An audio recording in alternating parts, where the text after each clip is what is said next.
are unmuted and back with round number 3. I guess let's just hop right into the deck lists. We got Sheath 29 here, bringing Reckless Flurry, Nature's Gift, and Jackpot. Reckless Flurry, yeah, Nature's Gift. Looks similar to the deck Red Dream played maybe in the Open, as well as on ladder. Yeah, so the Flurry deck, I mean, we've seen it before, right? There's no Northern Wind, Double Moon Dust. But the Gift deck, it actually got nerfed, which is kind of mind-boggling, because wailing out 4 provisions means the Sorceress of Dolblathana is not guaranteed. And one thing I just note that's different from the lists I've seen, this is a deck as well, by the way, that Sunset Wanderers is going to slot into pretty cleanly. I know Red Rain was playing Knickers, and Sunset Wanderers is basically just a better version of that, like a scaled-up version. He's got a Dryad Enchantress in at 4p. Now, one thing that's going to do is make the council a little bit worse. I was speaking to Red Rain, I was like, why were you playing an Abandoned Girl in your ST deck? And he just said, well, it's just a 4p unit that doesn't mess with the council. So I know when I've seen Paya play, he's had this Adept as well, and then also the Abandoned Girl, because this Enchantress, in theory, does make your council a little bit worse.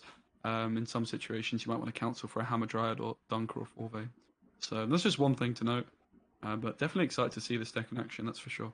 Yeah, I haven't seen a whole lot of it. I know Red Dream did really well with it on ladder last season, as well as chose to bring it to the Open as well. Definitely looking forward to seeing this deck in action a bit. And then the last deck here is just Jackpot. Anything unique standing out to you about this one, or it's probably going to get banned too, right? Yeah, I mean, it looks like there's a lot of mid-rangey cards because he's got the location and the soul. So I'm not exactly sure what's been cut, but some sort of high-end card has been sacrificed to fit everything in here. I can't for the life of me work it out, though, to be completely honest. It looks like a pretty solid take on the deck with the Sewer Raiders. I like the fact that Kurt is still in the deck as well. A couple of Jackals. Maybe I would have preferred just one Jackal and 2 Peaches, because he does have that gold spender in Jack. Cesar as well being a spender. Freak show, but obviously you don't want to be caught not having a spender reach in round 1, so I can see the logic in 2 Jackals. I think I honestly like the list. The one thing I would change again is just play 2 Peaches. I think the card's just too good not to play 2 of them. Like, these 4p cards are just so good in Syndicate. Yeah, I mean, all the 4p cards are so good. Fizztech and Fizztech Trafficker are both great cards. Mutants Maker is just really good. Sea Jackal's a good spender. Yeah. It's actually only one Fizztech as well, which is not what you see every day. That was the thing that surprised me about the 4Ps, more so than the 1 Peaches. Moving on to his opponent's list, though. SynergyGod. Starting out, we got this real tall deck that I don't even know if it's all here. It looks like that Dolblathana Bomber. It got cut off. We got some Redea Elves. Let me count this. 1, 2, 3, 4, 5, 6, 7, 8, 9, 10, 11, 12, 13, 14, 15, 16, 17, 18, 19, 20, 21, 22, 23, 24, 25. Just barely fitting all of the cards on the screen. Redea Elves kind of fell out of favor last season. That was really popular 2 seasons ago, especially in tournaments with controlled coin flip. This deck is really good on red coin, just able to pass pretty early without committing anything in round 1 and just try to play effectively a shorter game with its gold cards in rounds 2 and 3. Deck's really good at breaking opposing heat waves, as they're pretty much only going to get like a 7 or an 8, either the Redea or one of your elves, as Feign Death, not really a great heatwave target when you are proccing it with your Redea's stratagem. Yeah, like, it was super popular during the Masters meta. It's a deck that was doing well into Kelly, which was also like very, very popular then. But so coin dependent, and definitely in a best of 3, you're going to be praying, I think, if you've got this deck for red coin advantage. So you've got a couple opportunities to get this through. And Avalak being an elf is a cool inclusion, that's for sure. He, of course, got buffed quite recently. There's also the Sorceress of Dolblathana in there, and there's also a Vryad Vanguard, which is now 2 points, going to be buffing for every elf in hand, so that's going to be an interesting one. But very surprised to see Scoia'tael from both players, but also I'm here for it. It's exciting to see, and less exciting, of course, is Reckless Flurry. Reckless Flurry Jackpot. This one's a little spicy, though. We got a Wily. Oh, there's a... What? Why? What's that all about? Why Wily? I don't know. Why? Why not, I guess. Yeah. It's like a scaled up Northern Wind. Exactly. Why have one answer to Matic when you can have 2? Yeah, why just play two Northern Winds when you could play a Wily, right? SynergyGod having a bit of fun. I rate it. Like, I've not seen this card in a while. I would love to see this card get buffed, actually, I have to say. Be a Yeah, cool there's a card to couple buff. things that it's good against. It's good against Flying Grenadian, it's good against Maddox. It kills Melee Row Reinforced Ballista now, which could come up. Not in this matchup, but in general. And, Yeah, and then the Jackpot deck looks yeah. pretty standard. No Soul in this one. Is it the Philippa? The other deck cut the Philippa, maybe? Let me check. Caesar's gone. Oh, wow. I guess an open deck list. Yeah, so I mean, a lot of people were cutting Caesar because of the open deck list, but realistically, you always know Caesar's coming on ladder, and you still play the card. It's just ridiculously good for its stats. So definitely surprising. It just what it means is the Siggy's just no longer a threat. So like if you're playing Reckless Flurry against this Jackpot deck, instead of really having to respect the Siggy, you can just Heatwave something else. Exactly, like the Roland or the Salamandra Abomination.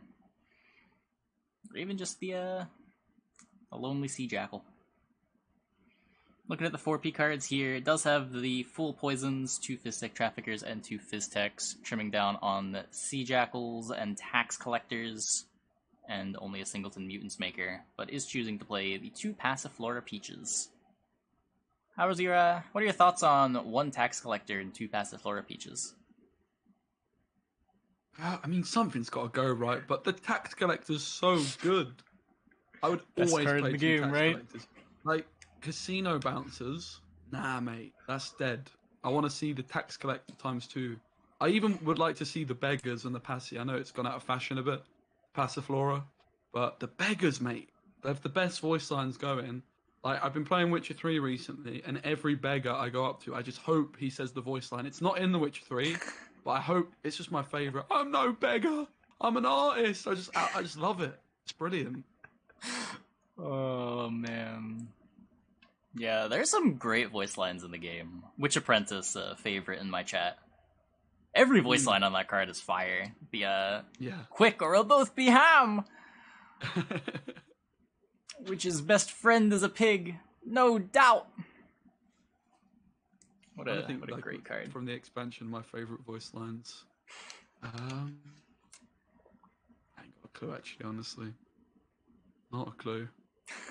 Can't really think of any like amazing voice lines from the latest expansion apart from the Witch Apprentice. I do. The Witch like Apprentice is the only thing that comes to mind. Yeah. Mother of Crones has some nice voice lines as well. Is that a Shionos? That's the one. Yeah. Yeah.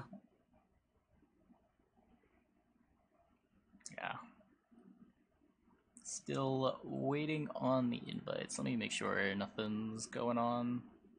I've not got an invite either yet. Okay, it looks like syndicates were banned, though. Yeah, that's another great voice line from the beggar. Don't blame me for your crooked nose. So good. I love it. I just haven't seen that card see play enough to even know what the voice lines are. It's been so obscure for so long. It just started seeing play, really, last season? With Jackpot? Yeah, I was playing it in, I think it got buffed quite recently. I was playing it when Pirates Cove got buffed first of all, before like the Red Drain net deck came out with like the Poison Brothers. I was playing Collusion, and the Beggars were just a nice fit in there for like a cheap blind eye as well. So yeah, and I have to say again, I didn't play much Jackpot, and I'm fairly sure my deck was pretty bad.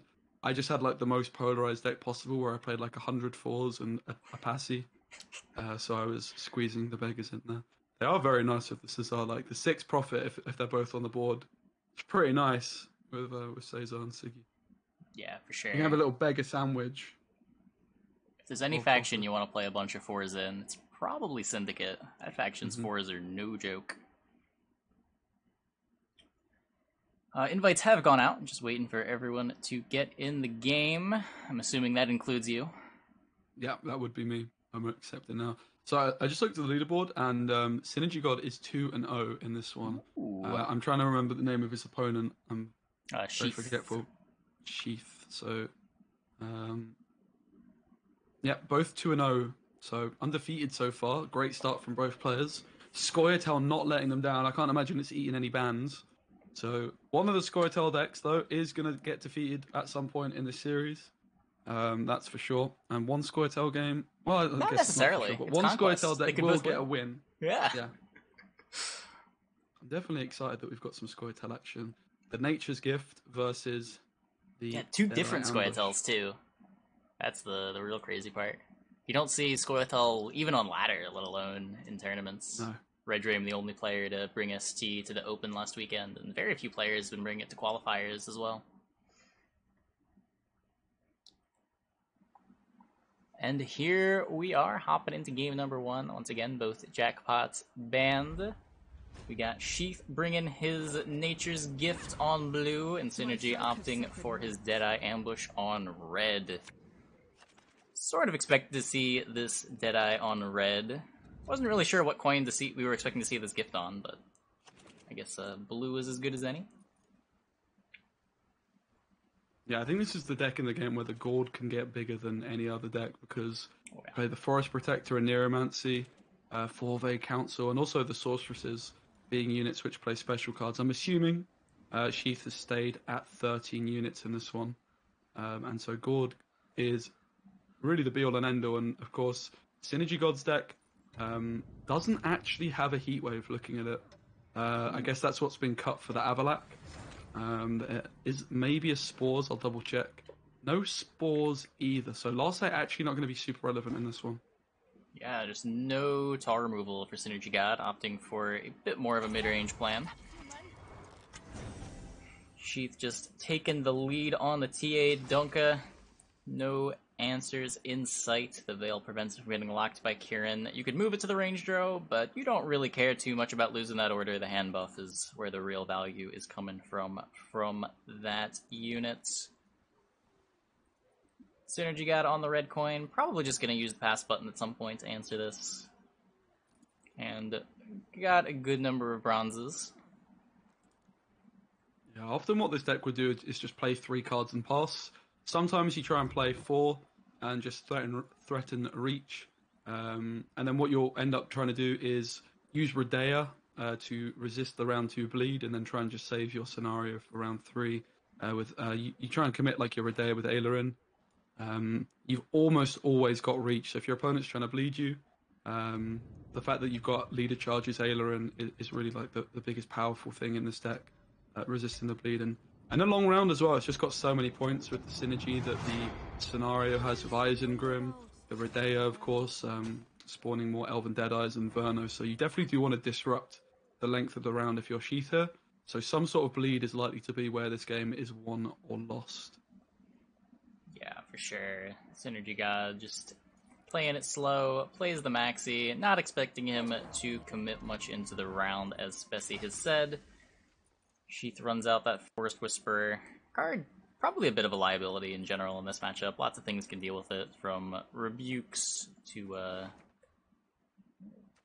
Bowman's not going to deal with it melee. Stuff like Bridehead Officer plus Swordmaster could take it out. There's multiple Alzur's Thunder effects. Just get rid of it. Don't have it take any of the Donka boosts. Yeah. Great to see Scoia'tael. I have not played it much at all myself either. I tried one Scoia'tael deck this season. I played Megascopes onto like the Cat Witches. I played a Vesemir and everything. It was pretty bad. And just turn engines with Megascope. Playing Clog, and it was honestly quite close. So I might have to revisit. Yeah, I don't know. End of turn engines with Megascope just always feels kind of bad. Yeah. One of the 5p, I couldn't tell you the name of it, like a Saboteur or something like that, got buffed for Scoia'tael, and I was like, maybe it's finally time, like Vesemir. You've got like Brehen in there, like Gaten. There's actually quite a lot of good witches, and obviously Sunset Wanderers is a witcher as well, which is like an extra point on Vesemir and Leo, so there's maybe something in there, but I mean, it's pretty terrible. It was mainly just for fun. I was playing Harmony a couple days ago, and I was surprised at how good Cat Witcher Adept felt at 4 power. That card's just kind of good. Yeah. Yeah, I feel like if maybe the change they should have made was made this one of these 5p witches that have never really seen play. The Cat Witcher itself always does, but the other two, the Mentor and the Saboteur, could kind of just do with being 4 provisions maybe and just a little bit less base power. I think that would have been a better change because you just end up with this Vesemir Witcher deck where you just have so many 5s and it just doesn't really work. You kind of just need more 4P cards for the deck to actually be functional. I don't honestly think it's that far away though.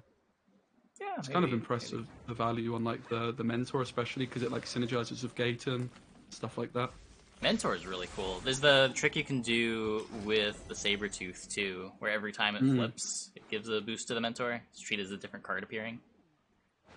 Yeah, Madoc as well gives it an extra point. Yeah. Madoc's really no joke in ST, but no Madoc in this one. And this is some SynergyGod. We see that he's actually playing a little bit more, a little bit deeper. He gets the squirrel value there as well. And even though he's playing a little bit deeper into this round, he's trying to make some efficient trades. He's, of course, at the same time giving more carryover to this dunker. Yeah, true.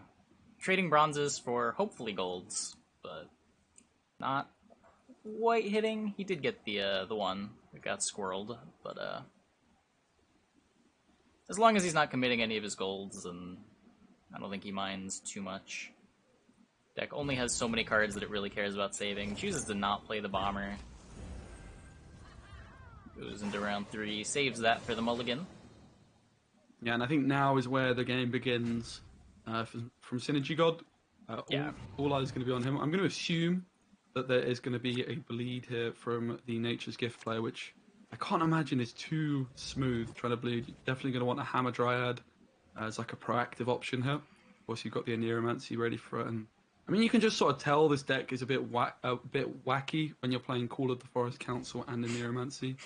Man, you get extra tutor value. You would ever do that.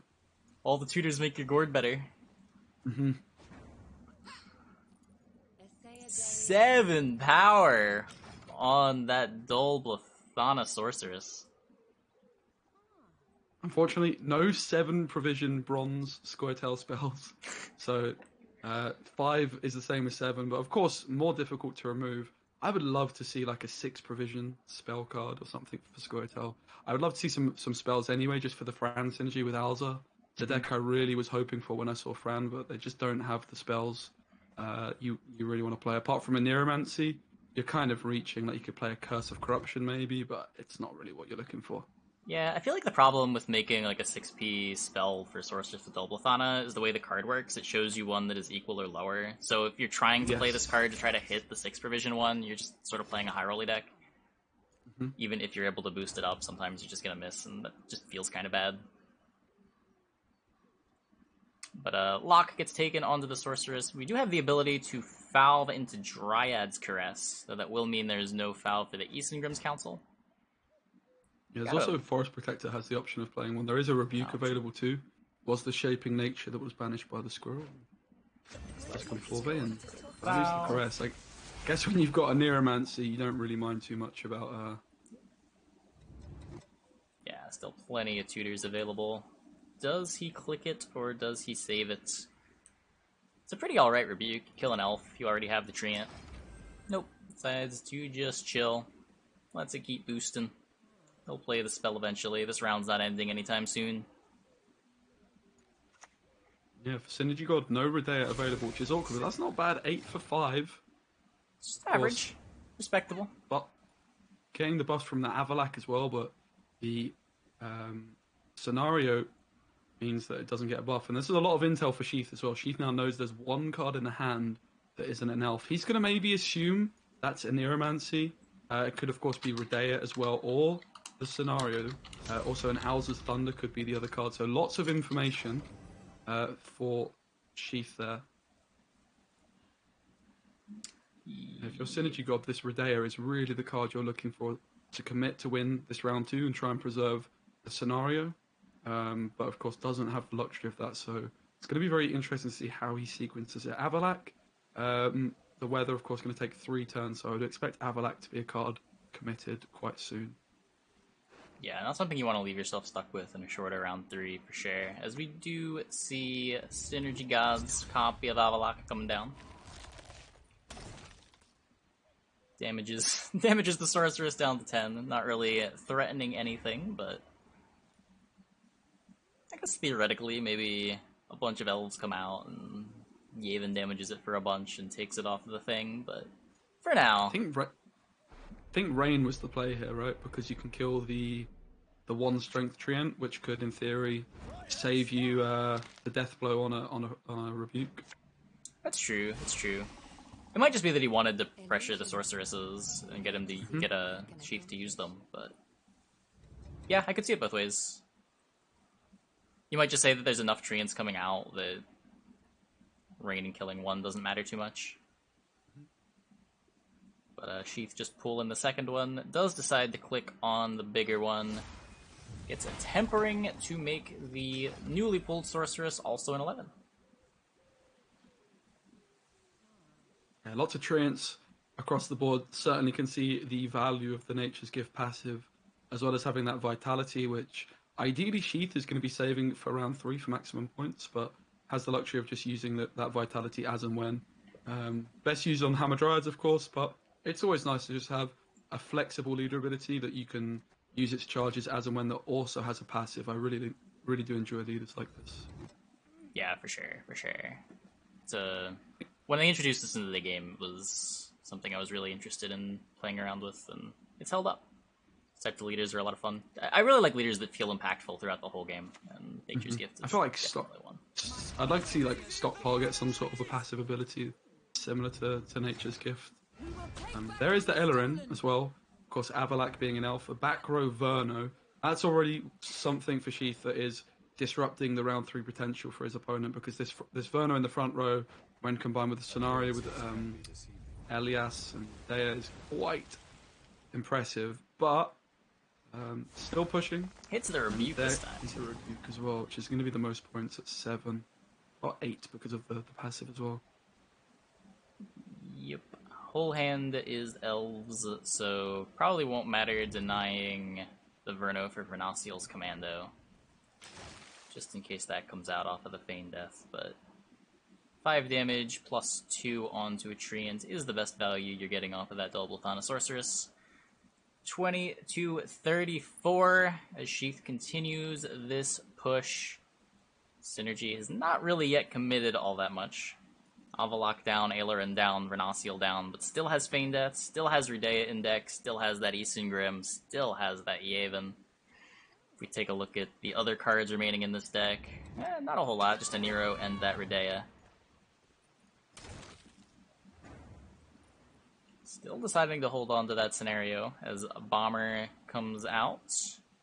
Deals a bit of damage.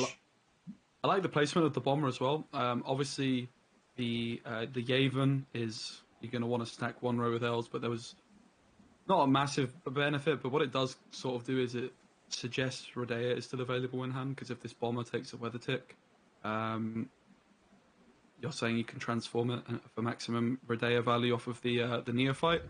Of course, going to help out with the Yavin as well, but going to be really interesting to see. I feel like SynergyGod is going to be very unhappy he doesn't have the Rudea. This is kind of the perfect time for her to come in and be the card you commit to try and hold onto the scenario.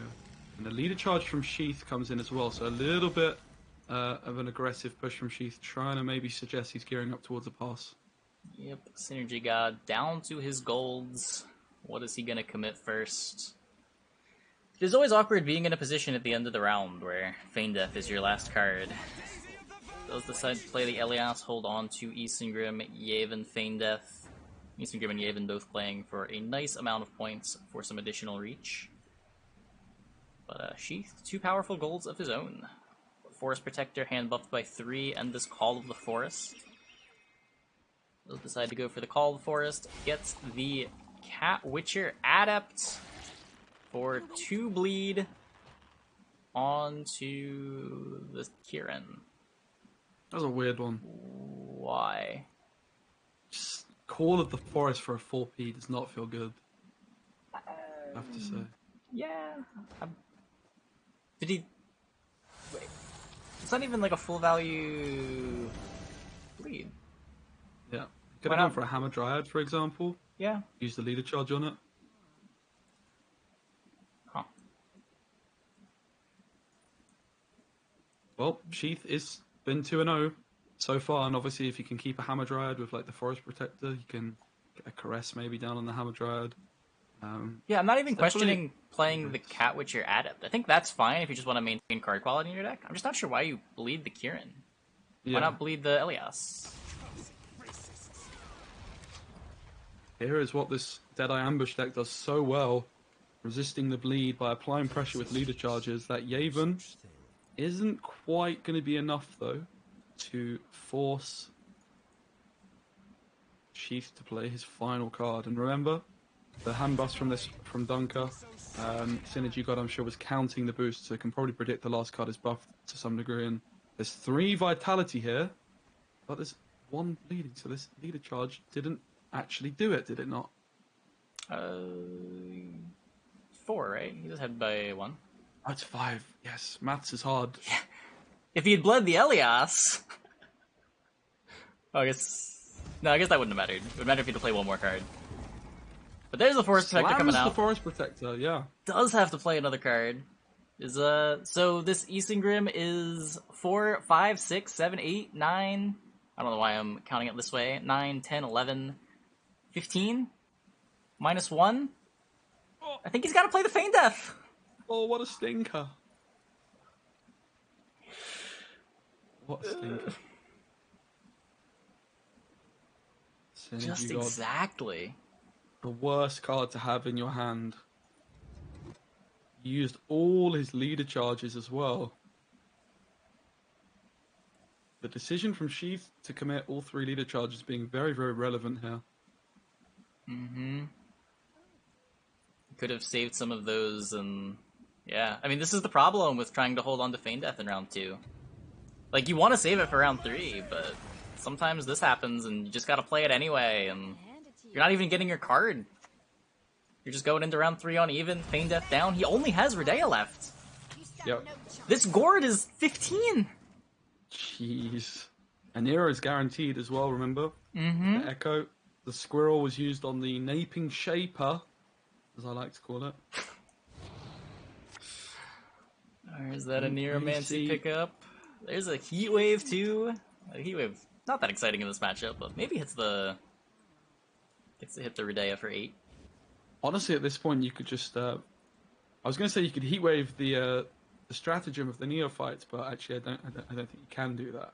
Yeah, no. Ooh, Squirrel, Heat Wave, and Neuromancy? SynergyGod's hand isn't looking terrible. Yeah. The big difference is it's going to be Gord versus Redea. I guess you always get to Heat Wave the Sorceress. You lead on the Squirrel. Opponent can't last play the Sorceress. I think it just works out that way, right? There's no way to make the Heat Wave terrible, and then it comes down to just an hero here. Get the Redea now. So Redea's effectively just immediately cracks it, gets the Neophytes. One of those is going to transform. Redea's effectively 13.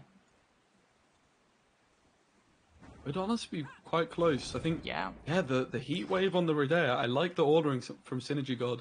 He's now, maybe this Sorceress should be going through.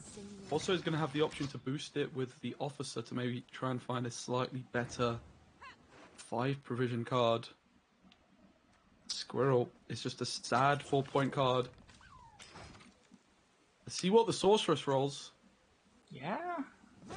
There it is, up to 6. Making a bomb, waylay, Nature's Rebuke. 4 damage. I'm pretty sure the Gord is bigger.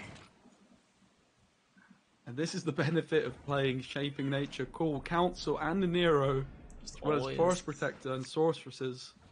Because that is a big old Gord! 17. This deck makes some big dwarfs. As Nature's Gift gets through there over Redea.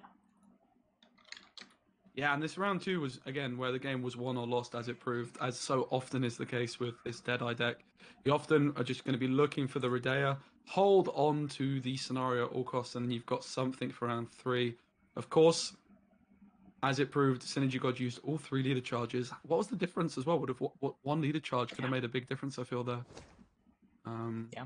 So round 2 just went a little bit pear-shaped for SynergyGod, but fair play to Sheath for smelling blood.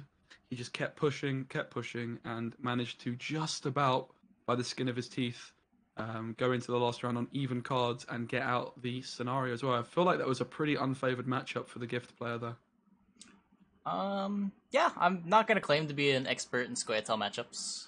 Yeah, me neither. For sure.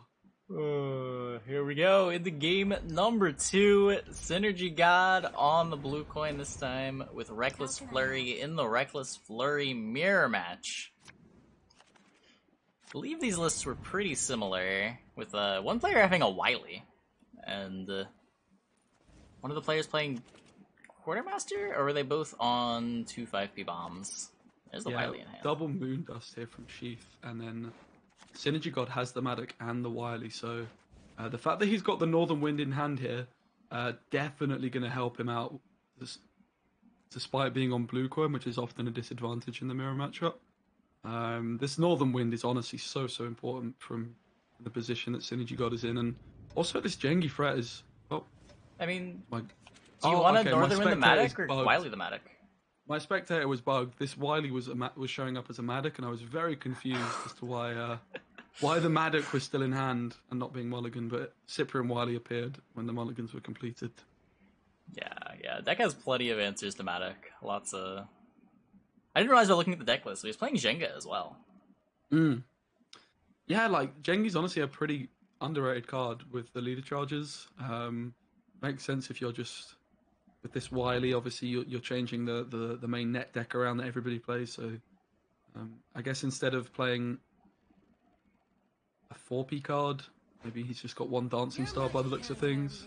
He's got a Jengi and a Cyprian, so maybe just losing out on this Sage, I think, is the card that he sacrificed. This package. Another player trimming down on consistency just to try to squeeze a few more points out of the Flurry deck. And if we do see the Cyprian, I want to see the emote first from SynergyGod. No emote coming, though. And while this... Okay, so Ego says the Cyprian Wily is a great tournament tech. I do agree, but ultimately, if you're playing Madoc, like, Northern Wind is just... Yeah, it's... Surely better for the provision. On one hand, it's not... Whoa. On one hand, it's not going to be bricked very much, because you have Reckless Flurry to try to line it up, and that is sort of the major downside of playing a card like Wily, aside from its just general lack of points. But, yeah. It does seem like you're also just not in the market for more removal for small things, when you can just play more bombs in your Madoc deck. But it's working out for him so far. He's currently 2-0.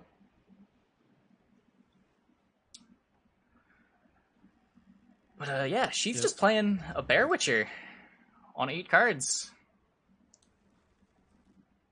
Of course, Cyprian Wily being the other name, the alias for a certain Horson Jr. So even though we've not been seeing Cyprian recently, his counterpart is certainly in many decks.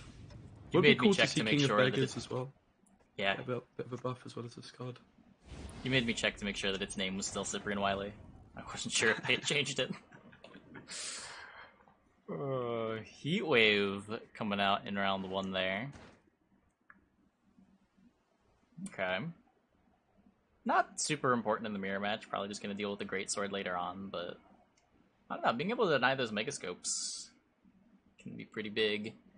And now you just have Hjalmar and Junod to kill Greatswords. That's like a huge difference. That's why I really enjoy and like seeing the Northern Winds in these Flurry decks. The difference between spending a Northern Wind on a Madoc compared to a Heatwave is pretty huge. Oh yeah. Like the Heatwave 0 tempo or 3 tempo, whereas the Northern Wind is 7 because you also get the Madoc out. Okay, in this situation where both Madocs are gone, it's just a difference in provisions, but you're saving 5 provisions compared to a Heatwave, which you can use obviously elsewhere. And yeah, banishing Greatswords is definitely going to be huge. And Sheath just not really committing much at all with this Bear Witcher, this Heatwave. Quite an expensive round 1 to just be passing after 3 cards, I have to say. I mean, it seemed like that was what he was going to do just because he played a Bear Witcher on 8 cards, but yeah, a bit surprised to see that exact plan. Just seems like being able to hold on to those Bear Witchers for later is a nice thing to be able to do. Picks up the second Bear Witcher. That's a forced mulligan. Skillfully dodges his adepts. Both players not really going to be looking for their bombs, as neither player has access to Matic anymore. One getting banished by a Wily, the other getting banished by a Heatwave. It is on SynergyGod. What does he want to do in round 2? It's a really weird round 1. Often what you see happen in this mirror is the player on blue coin just feels so much pressure that they're forced to pass on 7, and then they just go into a long round where they don't have last say. But in this situation, SynergyGod actually getting the win, and this is some sort of a push with Totem. Now, one thing we don't know is with the Maxi, I'm not sure if we know if he shuffled, but if Portal was near the bottom without Sage, he surely would have shuffled and will just be relying on top decking it. So might be a little bit worried about the long round potential without Portal. Yep. There we see Sheath taking a bomb to answer half of this Foul Blood Totem. With no Matic coming out, that doesn't feel very great, trading one of your cards for half a card, but gotta do what you gotta do. The bombs aren't gonna be getting any better, and you only have so many mulligans to try to turn them into other cards, especially with all the bricks still in his deck. Back over to SynergyGod. Lots of options. He has double Megascope in hand. Looking to stick this Greatsword. Probably going to be pretty hard, though I believe Sheath currently... He has a Bear Witcher in his graveyard, so unless this Greatsword grows all the way up to 10, that we'll probably be able to get answered by Hjalmar. But just goes for the Totem Click. Doesn't want to get the other bear bombed, and now we've got another Bear Witcher. Yeah, this is a weird one, for sure. I'm kind of surprised we don't see the Megascope on the Bear Abomination. It's just an awkward one. This push is just not what you want to really be doing in this mirror. I just think SynergyGod is very scared about the long round 3 with no Portal. Yeah. Just...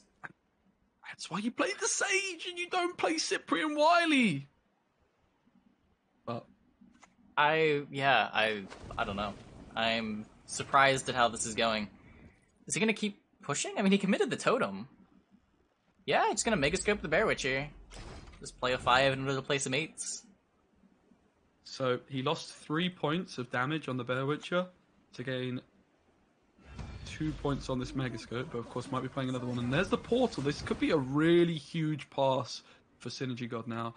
Also could take the Heatwave on the Portal, which would leave a Fish Flapper in deck, and it would still play for 7 points.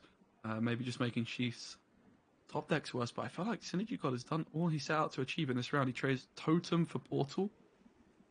Not bad. It's fine. I don't know if you're excited about it. It's fine.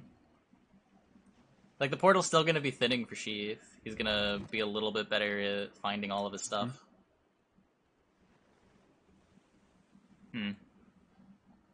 Yeah. How many Witchers are in deck? So he's got Adepts and Bear Witcher. Gwent currently missing 2. Does decide to take the Heatwave to deny the thinning. 7-point Heatwave there. 7 to 16. The push continues. And it continues with Sage for Megascope onto a Bear Witcher Adept. The leader charge here from Sheath would get him ahead, and this is the danger of trying to push in a mirror matchup with leader charges like this available. The leader charges get so much weaker in round 3 too. Just the cost of using these. SynergyGod's leader just a little bit dicey with this Bear Witcher.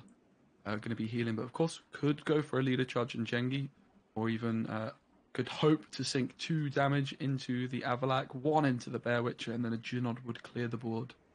Goes for the Gird. Is the last turn on the Gird. Hits the armor, damages the Avalak by 1. Sets a couple of really strong Junods over on Sheath's board. You can kill Avalak or the Siren. Sheath with the Gird of his own, looking a little bit better. As that second Adept pops out of the Megascope, and Sheath is now pulling ahead against this bleed, 24 to 19. Better board, too. these adepts are much better into Synergy God's leader charges than these Bear Witchers that Synergy God has. Looks like that Greatsword is coming down. Leader charge is getting spread. 2 damage goes on to the adepts. Oh my goodness! What? At least you're getting Jengi value on this Yeah, fish flapper here. that could have been worse. Looking to the leader into this Greatsword. Yeah. Doesn't find it! Oh no. Well,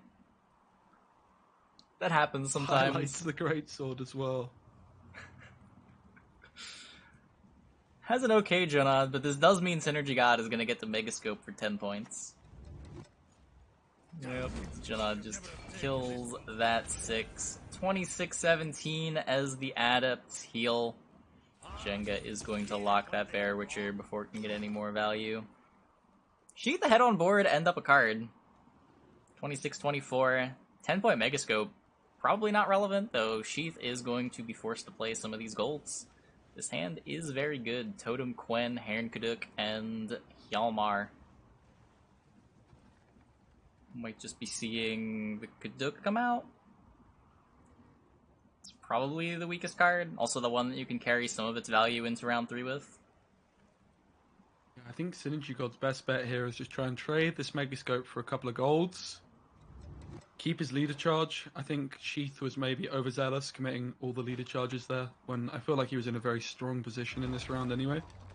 Obviously wanted to maximize the Junod value, but just looks to be in a great spot anyway. And the fact that SynergyGod has 1 leader charge and can make some gold trades here gives him a little bit of a chance. He's going to need to top deck perfectly, I think, to have any opportunities. But Portal still available. He has Kaduk, Quen, Hjalmar remaining in his deck, and for Sheath, the top decks. I mean, it's only bronzes. Great Swords, Bear Witcher. Bear Witcher is of course going to be the main target for Quen. There's also a Fish Flapper in there. Despite being down a card, SynergyGod might still have a chance. And Quen? Or is this must be the Hjalmar, right? Okay. Jeez. Yeah, I was like, whoa. Was not expecting. Yeah, it wasn't just me. Not used to seeing the Hjalmar with just the Bear Witcher as a target. Very used to seeing Quen with only Bear Witcher as a target. So 13-point Junod with the Greatsword coming out. It'll be 23 points, so it would be enough to force the last card. Forcing either of these cards is pretty good for Synergy God as well. Both Quen and Totem are very big cards in the matchup. You thinking about leader charging? It's glowing, so he's mousing over it. The charge would be very controversial here, I have to say. I'm not sure I see why the leader charge would be committed here. I don't think you ever... Is there anything that you would 2-0? Especially with the gold cards that Sheath's been committing, you commit the Junod knowing that the cards in Sheath's hand are going to be gold. Yeah, and Synergy does just take a pass. 30-33, Sheath probably going to... I mean, there's not a lot left. If you take with the Quen, you're thinning, but you're thinning to a deck of some bad bombs, some great swords with no leader charges. Yeah, I'm gonna play the Totem, give a little bit of value to Synergy God's last leader charge. Yeah, this was just very awkward for Synergy God, and honestly, I think it just comes down to the lack of Avalax Sage. Obviously, he didn't draw Portal, but when you've got Maxi and you have Avalax Sage, like the chances are you're gonna find the Portal somewhere near the top. But I think he was just not confident he would have it for in a long round 3. Still needs to draw the Portal. There is the Portal. The card quality disparity is pretty big. Bomb, Bear Witcher, Maxi, Quen versus Portal, Leader Charge, Moondust, Quen. And if we don't see the click of... We will see the click. Okay. Big click from Sheath. The Kaduk carryover playing for like 7 points here almost. That's bad maths. I don't want to talk about it. There's the Portal coming out. First Adept. Here's the Maxi. I don't think deck order matters at all. Just gonna take a look, see what could have been. Back over to SynergyGod. Points are... I mean, we're on even cards, and SynergyGod's ahead. With this portal coming out effectively at 14 versus 13. Quen and Bomb versus Quen, Bomb, and Leader. I think SynergyGod's got this. This has been quite the topsy-turvy game. Yeah.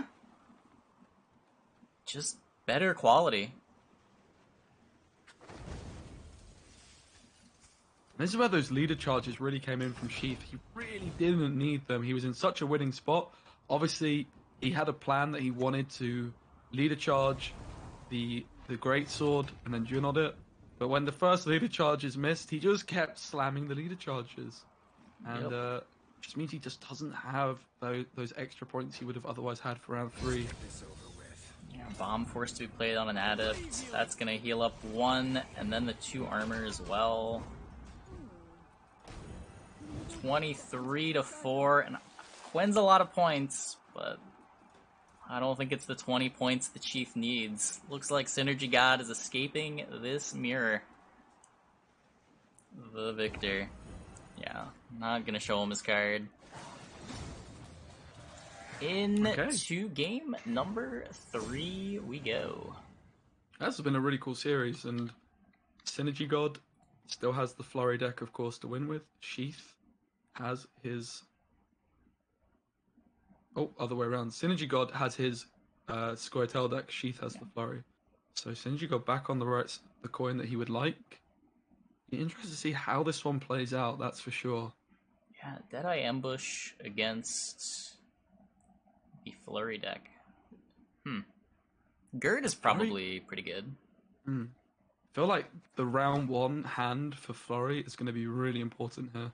Because elves can just be very annoying and non-committal. And you don't want to give them a long round, I'm fairly sure.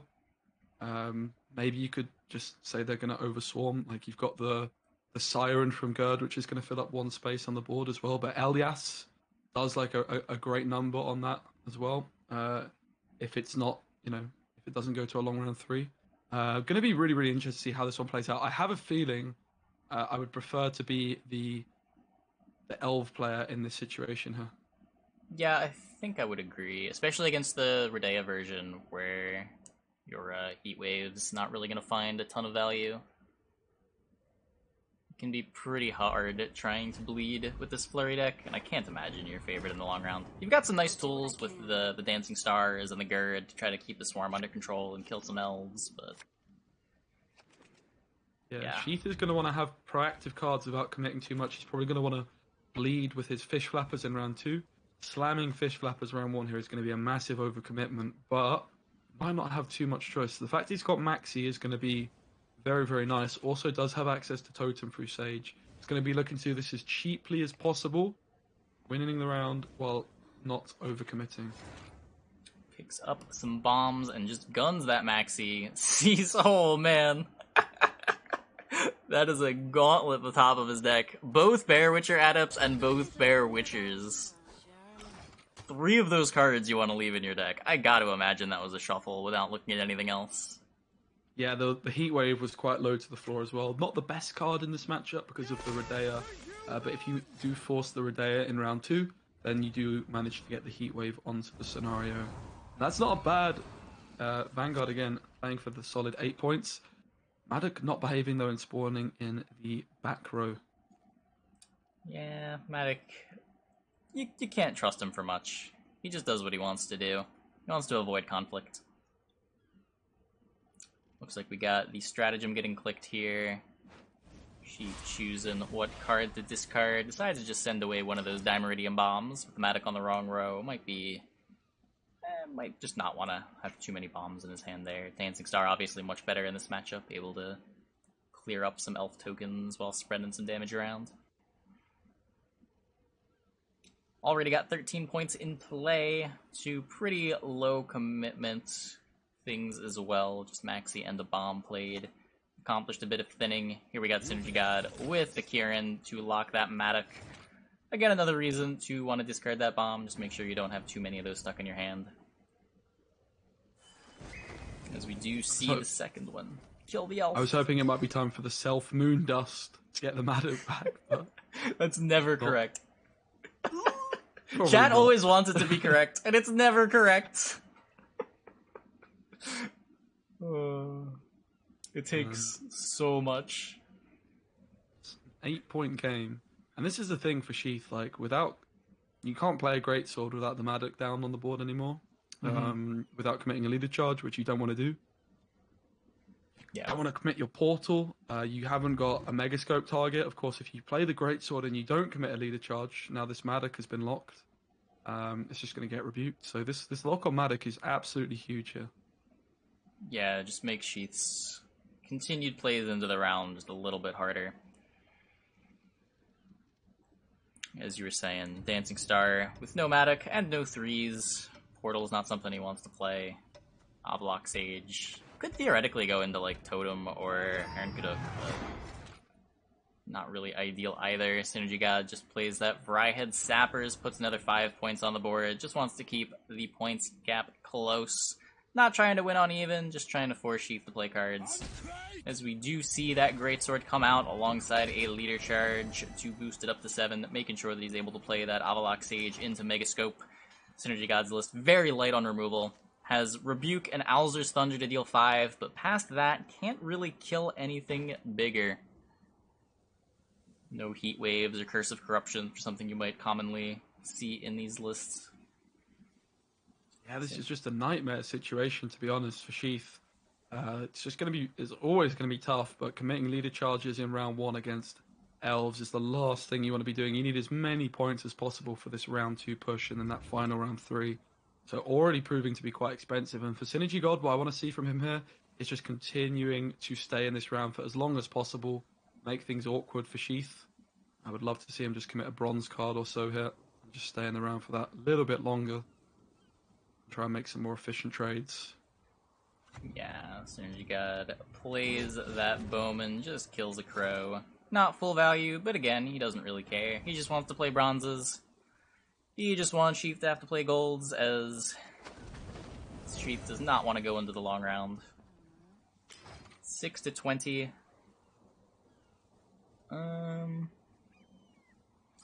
Yeah, I think as long as Elias is representing Reach, SynergyGod is happy to just keep playing cards.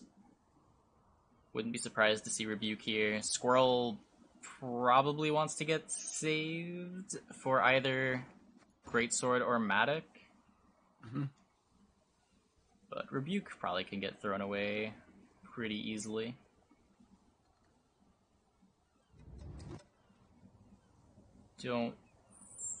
I'm pretty surprised to see a pass. I don't know what you'd be saving the Rebuke for. Yeah, I agree. Just stay in this round as long as you can. I mean, things are just going to get so awkward. Like, even if you just dump the Squirrel, you've got enough reach. I think long round, you're just going to be feeling very, very confident about it. So, I would also love to see the Rebuke coming from SynergyGod. He's thinking about it long and hard. Wow, decides not to take it. Might not be game defining, but if you're Sheath, you're very happy to see that pass. It allows you to hold on to this Avalak Sage. Of course, you would just be thinning a Megascope, but has obviously got access to gold cards such as Totem, Kadooch, and it's also plus 2 points on those as well.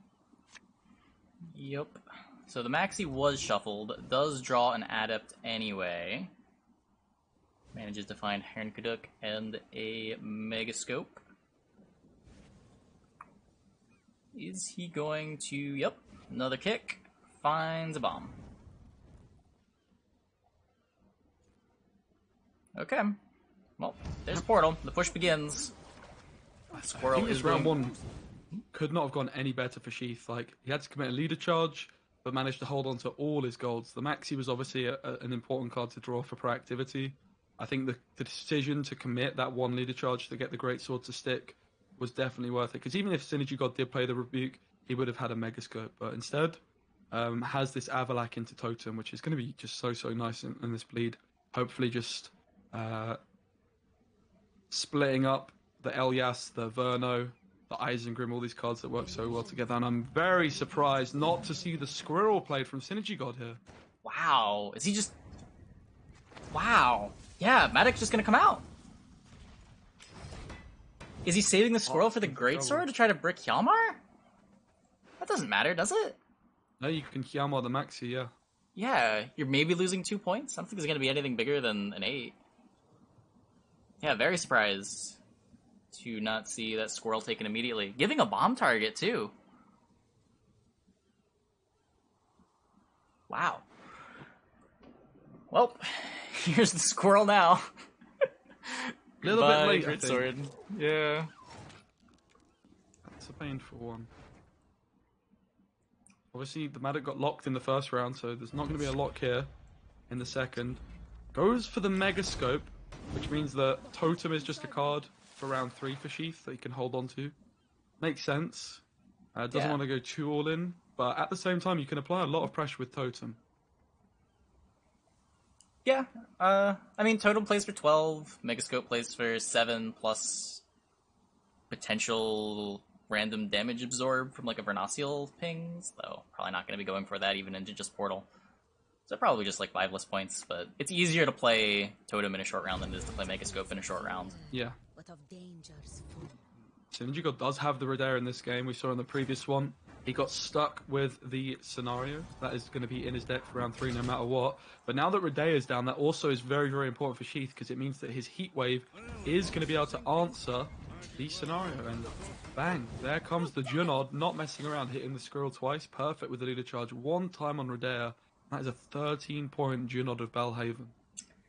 Not Belhaven? bad. Belhaven? I don't flip it now. Here's the Avalok. Ugh. Yeah, I guess Fog, sure, that works. That works. Junod will take this damage. One way to get that down into the fish flappers. Power Bomb's not looking too bad here. And the Neophyte as well, spawning in the back row. Those Neophytes are no more. The Squirrel on Maddox looking even worse now. The decision from SynergyGod not to take that Squirrel straight away and play into the bomb. He's down massively here. Yeah, 6-30. Still just playing bronzes. 9-28. The Fog's still ticking. The Sheath with 3 golds in hand. Hjalmar has its 6 damage target with the Avalok if he wants to take it. Looks like he's just going for the Heron Kaduk. Oh, for Quartermaster for the Junod? No, okay. He could have gone Heron Kaduk on the range draw, get Quartermaster on the range draw, kill the Junod, and then have the Fog hit the armor. Probably more cute than it's worth, but... No, I think it sounds good. I think it was correct. Especially because this Bear Witcher just plays into that rebuke quite perfectly. Kaduk's just going to be a carryover card now. There are a couple Bear Witches still left for Sheath. One is, of course, going to be played through the Quen, but the other one in hand does mean it can get a bit of carryover, but not many cards left. There's the Verno. 11-27. I mean, as good as this SK deck is at removing points from the opponent's board, it's not great at making a huge point gap. Like, maybe the Elf deck is just able to put enough points in and it's those couple cards that gets to round 3. Maybe. There is the Ailerin still as well. Yeah. So, and that's what Ailerin just does so well with this leader, just threatening that reach at all times without having to commit too much, that extra 5 points. I've seen Northern Realms get its own version with Hubert, and it's a very popular card in Northern Realms as well now. If he plays this Quen, it's going to be a... Nope, not gonna play the Quen. Just needs to find 16 points. That's pretty easy. Elias is 9 plus 5 from the Ailerons. This is just 1 charge plus Elias, I think. 14, 17.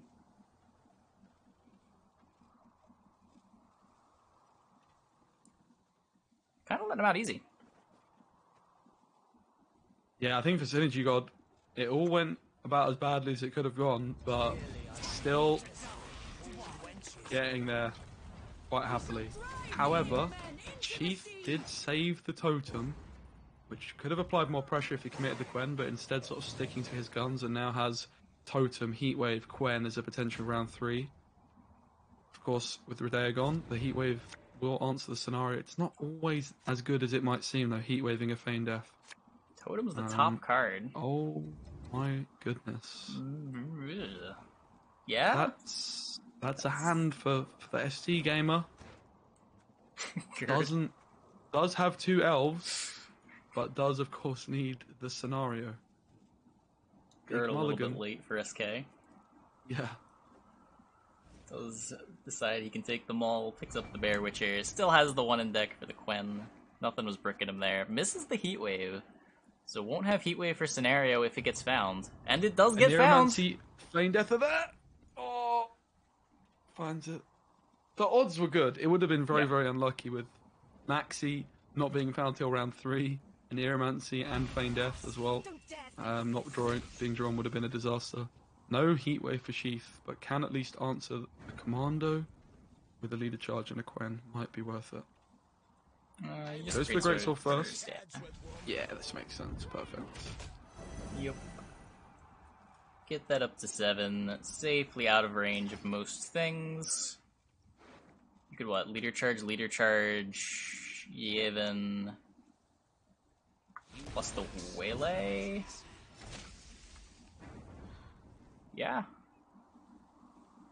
SynergyGod, I think, as well, just a 1-point misplay with the fact that this Feign Death went in the back row when he had a row locked unit at the front. Not sure if that 1 point is going to make a difference, but it could. Definitely could. Of course. Sheath's sequencing locked in here from this point on, with the Totem being the next card he's going to play, and this Quen saving the Totem and saving the Quen. Looking to be really, really important for Sheath here. Yup, here's the Yevon to line up the Waylay onto the Bear Witcher. Not quite enough damage to take out the Greatsword. 24-10 with a Maxi in hand. SynergyGod's gonna have 30 points. I'm pretty sure Sheath's got this with 12 on the Totem and then another 13 on the Quen. Yeah, Isengrim was missed as well for SynergyGod. That's the main card left in deck. Of course, the Neuromancy there too, which maybe could have made this round 2 push slightly cheaper. Totem's going to be clicked. The Quen is going to be Adrenaline activated on the Bear Witcher, of course. This Bear Witcher is going to try and damage itself, but it's shielded. That's going to make all the difference. Sheath winning. That was a really cool series. Very topsy-turvy and exciting. Yep, 32-27. As Flurry gets the win there.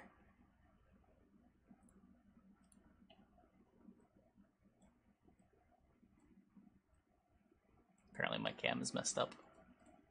I don't know if I fixed it. I might have just broken it more.